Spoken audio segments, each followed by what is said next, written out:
Salve saudara-saudariku yang terkasih dalam Kristus, kita bertemu dalam Renungan Harian Katolik hari Sabtu, 7 Desember 2024. Injil bagi kita hari ini diambil dari Injil Matius bab 9 ayat 35 sampai bab 10 ayat 1, ayat 6 sampai 8. Saudara-saudari yang terkasih, hari ini kita juga merayakan pesta untuk para imam.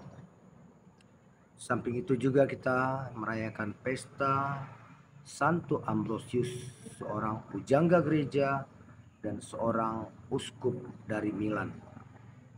Saudara-saudari yang terkasih, Yesus berjalan mengelilingi kota. Dalam perjalanan Yesus melihat begitu banyak umat Allah yang bisa dikatakan terlantar, hingga Yesus mengumpamakan laksana domba yang tidak mempunyai gembala. Karena itulah tergeraklah hati Yesus untuk memanggil para murid. Ia memberi kuasa kepada para murid untuk menyembuhkan orang sakit, mengusir setan, dan mewartakan kabar sukacita. Ini adalah cikal bakal perutusan, pentahbisan para imam yang sampai sekarang masih dilakukan oleh gereja.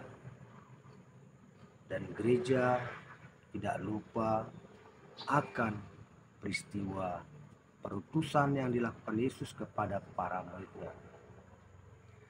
Pada hari ini kita juga diminta, mari bersama-sama berdoa kepada Bapa agar Bapa mengutus para pekerja karena tuaian begitu banyak. Maksudnya kita berdoa kepada Allah, kiranya panggilan-panggilan untuk menjadi imam itu tumbuh di dalam hati para pemuda-pemuda umat Allah. Nah, saudara-saudari yang terkasih, pada hari ini kita juga dapat meneladani sikap tegas seorang Santo Ambrosius. Bagaimana perjalanan panggilannya menjadi uskup yang begitu unik. Namun di dalam keunikan itu, Santo Ambrosius berpegang teguh bahwa dia mempunyai panggilan dari Allah untuk menjadi pekerja di ladang anggurnya.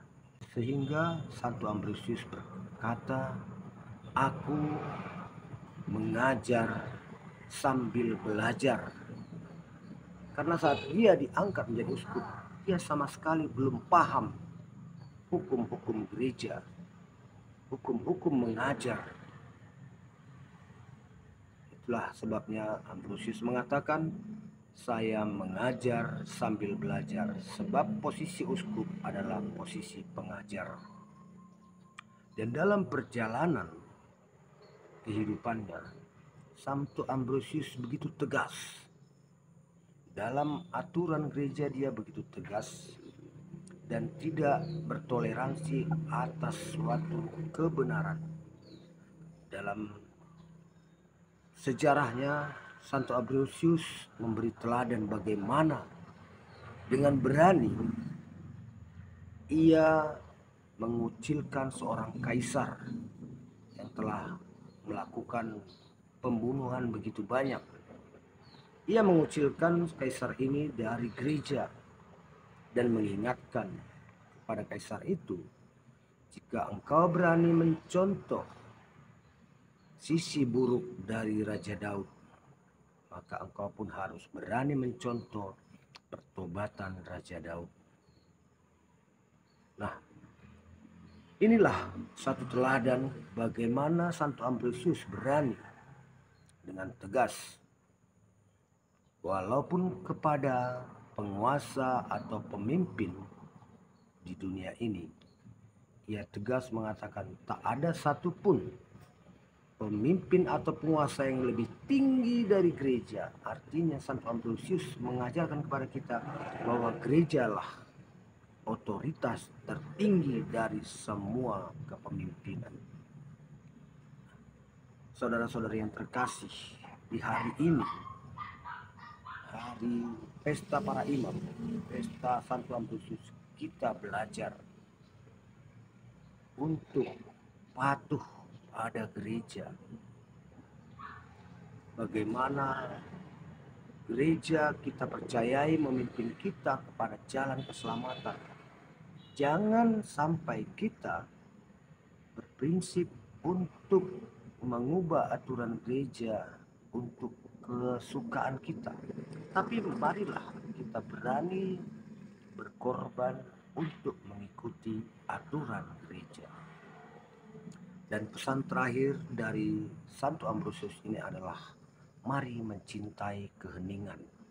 Sebab bagi Santo Ambrosius, keheningan adalah saat dimana kita dapat mengenal Allah, memahami, menghadirkan kasih Allah, menghadirkan iman akan Allah di dalam keheningan.